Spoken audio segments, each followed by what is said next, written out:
Hello नमस्ते अनि सेवा र छ साथीहरू सबैजनालाई। आज भने धेरै समय पछाडि म मिनी भ्लग लिएर उपस्थित भइसकेको छु।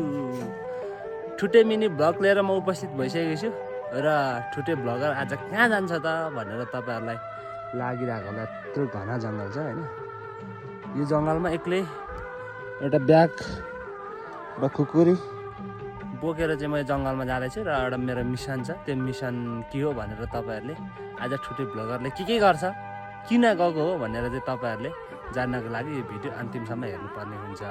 लेट्स सी त गाइस। सर्वप्रथम त घरमा कोही नभएको कारणले गर्दाखेरि म बाख्रा सँगसँगै म जङ्गलतिर जाँदैछु। गोठाला गर्नको लागि गएको भनेर नसोच्नु होला। गोठाला गर्नु भने चाहिँ म पक्कै पनि होइन।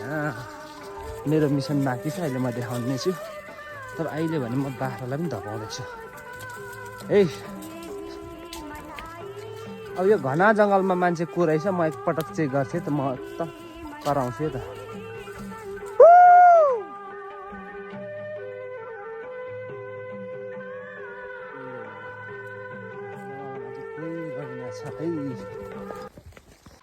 हिँड्दै हिँड्दै मलाई चाहिँ थकाइ लागेर म चाहिँ एकछिन आराम गर्न तर्फतिर लागेँ होइन। घाम पनि त्यस्तै लागिरहेछ कि, अनि यहाँ चाहिँ शीतल छ एउटा ठाउँ छ होइन, अनि त्यहाँ चाहिँ म आराम गर्न लागेँ मित्रहरू। अब केही समय पछाडि मेरो मिसन चाँडो नै तपाईँहरूलाई थाहा हुनेवाला छ होइन, हेर्दै गर्नु होला। मेरो मिसन भनेको चाहिँ यिनीहरू नै हो। आज यो चाहिँ हेर्ने हो कि ओरिजिनल हो कि होइन भनेर म चाहिँ चेक गर्नको लागि आएको। जडीबुटी सम्बन्धी यो कुनै खानालाई चाहिँ होइन, यो मेडिसिन बन्नलाई। यो रातो भएर कलर लाग्यो भने ओरिजिनल हो, नत्र दुब्ली हो। ओरिजिनल माल रहेछ। एउटा चाहिँ थाहा पाइयो होइन, यो एउटा। अब अरू थुप्रैवटा छ क्या यसमा चाहिँ। अब यो मात्र नभएर म जङ्गल आउनुको विशेष कारणहरू चाहिँ थुप्रो छ क्या। आसिन र पसिन हुँदै म चाहिँ हिँडिरहेको छु यसरी होइन जङ्गलमा। त्यो पनि एक्लै।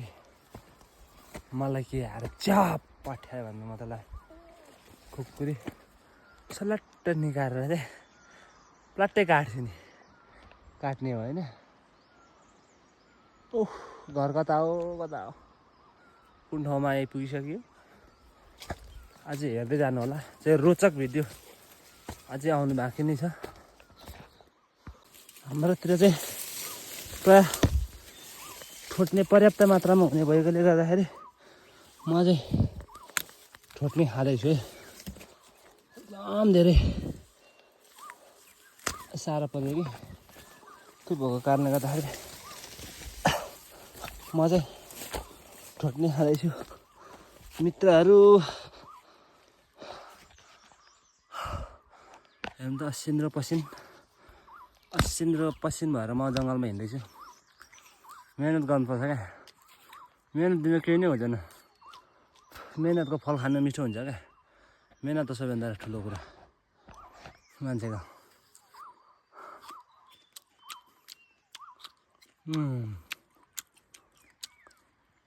दामी रहेछ।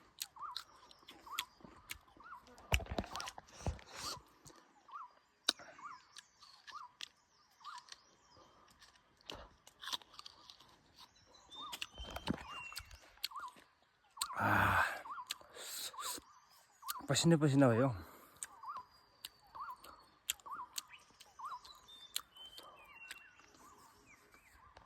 घना जङ्गलमा छोड्नु त लास्टै दामी रहेछ। यस्तो कति पाउँछ क्या हाम्रो गाउँमा। यो बसन्त ऋतुमा चाहिँ होइन, जङ्गलमा नि यसो डुल्दै जाँदाखेरि बसन्त ऋतुमा चाहिँ यस्तो राम्रो गन्ध आउँदैन क्या, स्मेल आउँदैन क्या। मान्छेले लगाउने पर्फ्युमभन्दा त नि 100 गुणा राम्रो मिठो स्मेल आउँछ क्या। म चाहिँ यो कुन फुल हो भनेर म देखाउनु पर्यो भनेर अलिक टाढा रहेछ क्या। यस्तो दामी स्मेल आइरहेको छ। कस्तो आनन्द आएको है। अनि यो चाहिँ जङ्गल हो होइन, घना जङ्गल हो। खोज्ने भन्दा कति पाउँछ, सिक्नु भन्दा कति पाउँछ। तर मैले खोजेको चिज मैले भेटिरहेको छैन क्या। मेरो मिसन नसक्सेस हुने हो कि भनेर टेन्सन भइरहेछ।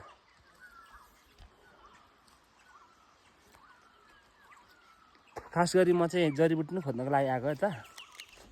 मैले खोजेको जडीबुटी चाहिएको जडीबुटी हो कि छैन भन्ने हो, पत्तो लगाउनुको लागि आएको हो क्या म। त्यो जडीबुटी यो एरियामा पाउँछ जस्तो छैन गाइज, खारकै छैन, एकदम इम्पोर्टेन्ट हो क्या होइन। तर हाफ लुगा लाएर सबै मलाई चाहिँ काँडाले कोरेर ढुट्टै बनिसक्यो गाइज।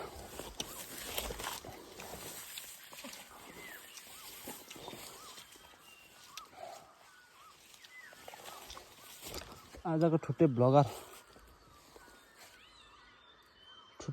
चाहिँ यसै गर्दैछ जङ्गलमा गाइजहरू।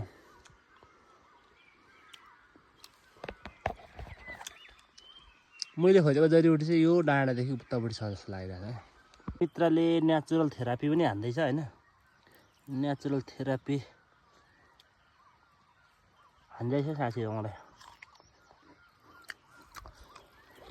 मैले आज यो छोड्नै सकेको छैन यस्तो दामी लागिरहेको छ। पहिला म घाँस काट्नु आउँदाखेरि नुन खोर्सानी बोकेर यस्तो मजाले खाइन्थ्यो।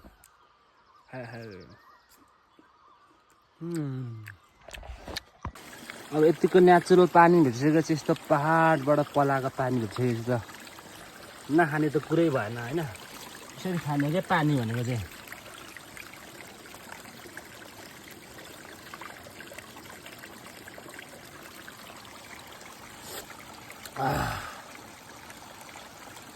के कोक फेन्डाको कुरा गर्नु हो, यो पानी पाइसकेको पछाडि है त्यो दामी। ल गाइज, आजको मिसन चाहिँ पुरा नहुने भएको कारणले गर्दाखेरि होइन सरी भन्न चाहन्छु सबैजनालाई। अमिलो खाएको त लास्टै उ भयो क्या, धेरै खाइहालेछ। सबैजनालाई सरी भन्न चाहन्छु होइन। त्यो चिज चाहिँ भेटेन कि यो जङ्गलमा। अब नेक्स्ट पार्ट चाहिँ यो डाँडादेखि उतापट्टि गएर उयो हुन्छ, त्यहाँ चाहिँ फिक्सै पाउँछ होइन।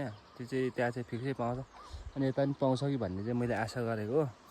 अनि अब अर्को मिसन चाहिँ अर्को पार्टमा हेर्नु होला। यो पटकको मिसन भनेर सक्सेस भएकोमा म क्षमा प्रार्थी छु। र मेरो इम्पोर्टेन्ट फोन आएको कारणले गर्दाखेरि म जानुपर्ने भयो होइन।